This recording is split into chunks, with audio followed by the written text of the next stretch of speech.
It is January 2026. The footage is grainy, likely shot on a concealed smartphone from a high window in the El Silencio district of Caracas. It shows a convoy of black Toyota Land Cruisers tearing away from the Miraflores Palace. But this time, there is no motorcade fanfare. There are no red shirts. There is only the frantic movement of men in tactical gear, shoving a heavy-set figure into the back of an armored SUV. Nicolás Maduro has fallen, but as the world watches the breaking news tickers, a silence hangs over the barracks at Fuerte Tiuna, the massive military complex in the heart of the city. There is no counterattack, no mobilization of tank battalions. The T-72 main battle tanks sit cold in their hangars. This brings us to the question that has haunted intelligence analysts in Washington, London, and Bogota for over a decade. Why did it take so long? For years, the United States waited for a military coup that never came. The logic was simple, a standard CIA playbook stuff. When a country collapses, when inflation hits 1,000,000%, when the people are eating garbage in the streets, the army steps in. They are supposed to be the guardians of the Constitution. But in Venezuela, the army did not move. They watched the country burn. To understand why, we have to look back 2,000 years, to the marble halls of ancient Rome. The Roman emperors realized that to survive, they did not need the love of the people. They needed the swords of the Praetorian Guard. But eventually, the Guard realized they held the true power. They started auctioning off the throne to the highest bidder. Maduro understood this. He looked at his generals and made a calculation. He knew he could not inspire them with ideology. Bolivarian socialism was dead, so he bought them. But he did not buy them with cash. Cash is worthless in a hyperinflationary economy. He bought them with the state itself. What we are looking at is not a government. It is a hostile takeover of a nation's resources by its own defense force. The reason the Venezuelan military did not conduct a coup against Maduro for 10 years is simple, yet terrifying. Why would you overthrow the CEO of the company you own? It turns out the reality was much darker than a simple dictatorship. This was not a political failure. It was a successful corporate restructuring of a nation into a criminal enterprise. And the men holding the guns, they stopped being soldiers a long time ago. To understand how a bus driver turned dictator outsmarted the CIA, you have to pinpoint the exact moment the Venezuelan armed forces stopped being an army and started being a corporation. That moment was February 10th, 2016. By this point, oil prices had crashed. The Bolivarian Revolution was bankrupt. In any other country, this is when the tanks roll into the capital. But Maduro made a move that would have impressed a Roman emperor. He didn't purge the generals. He promoted them to the board of directors. He signed Decree 2231. With the stroke of a pen, he created a new entity, Camimpeg, Compañía Anónima Militar de Industrias Mineras Petrolíferas y de Gas.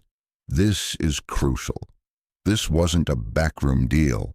This was a legal statute that gave the Ministry of Defense the same rights as the state oil giant, PDVSA.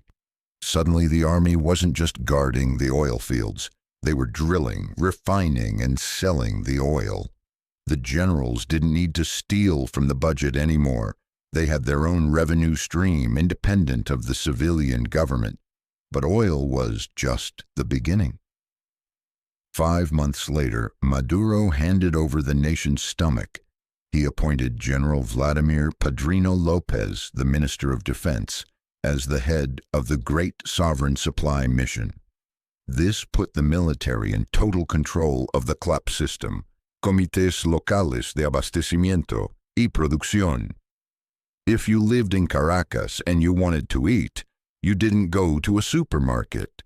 You waited for a box of low-quality carbohydrates delivered by the state, and the man who decided if that box arrived. A general. The strategic brilliance here is terrifying. By 2019, there were more major generals in the Venezuelan army than in the entire United States Armed Forces. Over 2,000 generals for a country the size of Texas.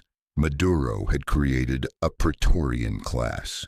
If the government fell, Camimpeg would be dissolved. The clap contracts would vanish.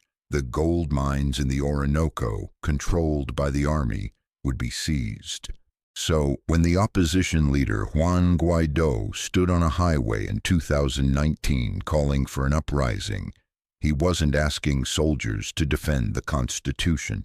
He was asking CEOs to bankrupt their own company. Of course, they didn't move. Why would they?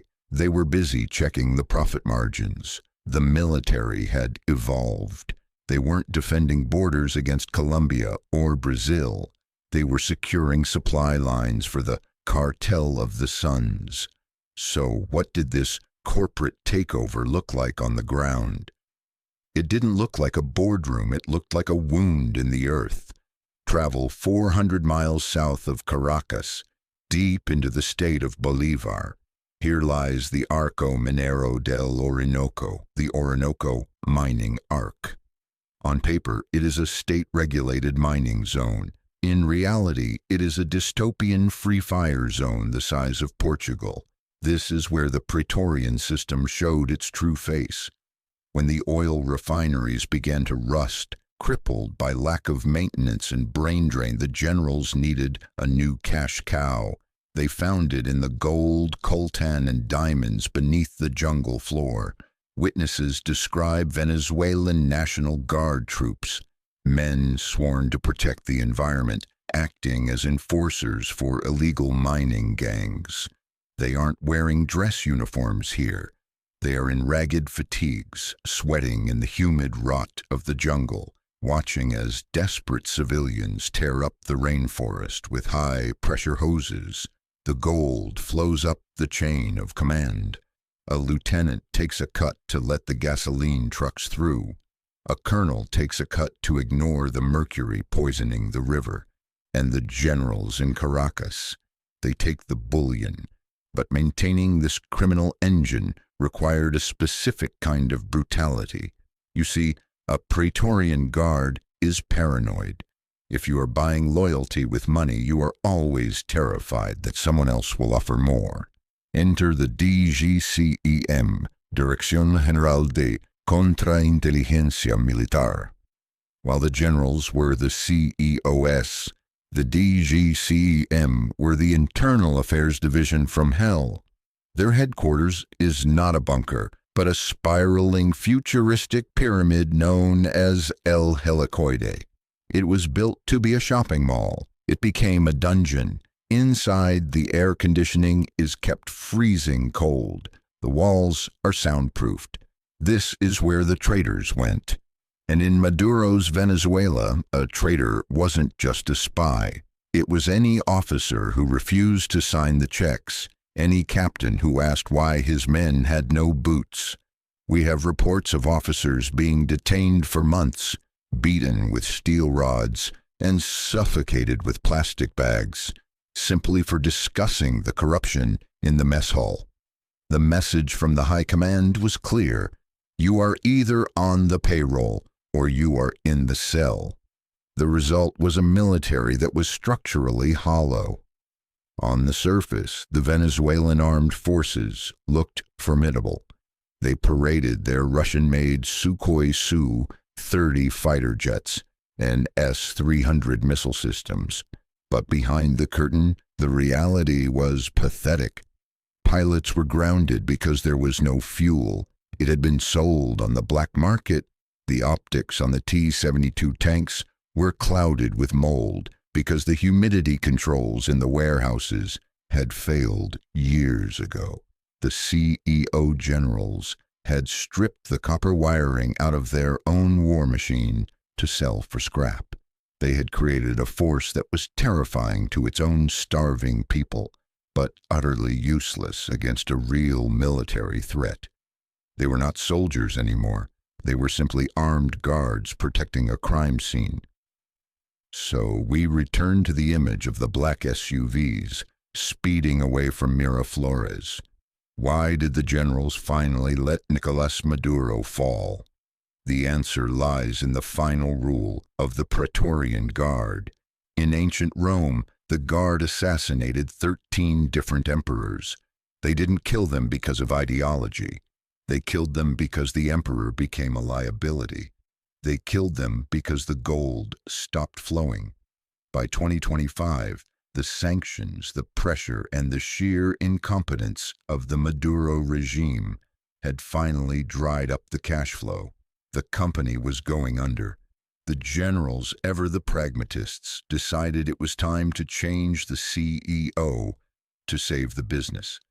The tragedy of Venezuela is not just the economic collapse. Money can be printed. Buildings can be rebuilt.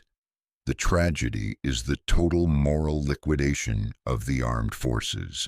Today, if you walk through the officers' clubs in Caracas, you won't hear discussions about strategy or logistics.